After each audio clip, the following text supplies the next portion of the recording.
টাকাটা হয়তো রিসিভ করবে না, এটা ভেবেছিলাম। কারণ আমি অসুস্থ থাকায় অনেকদিন ধরেই কাজ করতে পারতেছিলাম না। তো এই কাজটা আসলে আমি ভাবছিলাম খুব সহজ, খুব তাড়াতাড়ি করে দেবো। একটু হালকা সুস্থ হওয়ার সাথে সাথে আমি যখন কাজ করতে বসলাম, তখন দেখলাম আসলে কাজটা এত বেশিও সহজ না।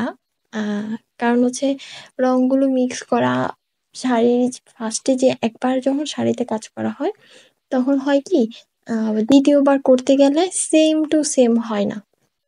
কারণ সেম টু সেম করা শুধুমাত্র কম্পিউটার পক্ষে সম্ভব, মানুষের পক্ষে কখনোই সম্ভব হয় না।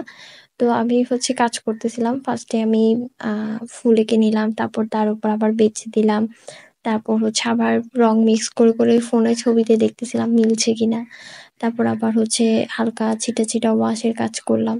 তো সব মিলাই হচ্ছে কাজটা মোটামুটি কমপ্লিট হয়ে গেছে ভাবলাম। পরে আবার দেখলাম না, রং দিচ্ছি, শুকানোর পর অন্য একটা কালার হয়ে যাচ্ছে। সব মিলে একটু মানে পুরো প্যারাই খেলাম। তো আরো বেশি দেরি হয়ে গেছে। দেরি হওয়ার পর আমি কাস্টমারকে মেসেজ দিলাম, উনি খুবই ভালো ছিল, খুবই ভালো।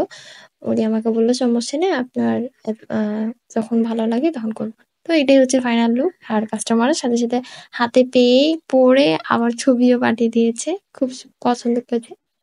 আমাদের পেজে যারা অর্ডার করে তাদের প্রথম অর্ডারে তাদেরকে আমরা গিফট দিয়ে থাকি। আর আমাদের পেজের লিঙ্কটা অবশ্যই কমেন্ট বক্সে দিয়ে দিব। সবাই আমাদের পেজটা ভিজিট করবেন এবং আপনার পছন্দের ডিজাইনের শাড়ি করে নিতে পারবেন, পাঞ্জাবি করে নিতে পারবেন, কুর্তি করে। সবাই ভালো থাকবেন, আল্লাহ হাফিজ।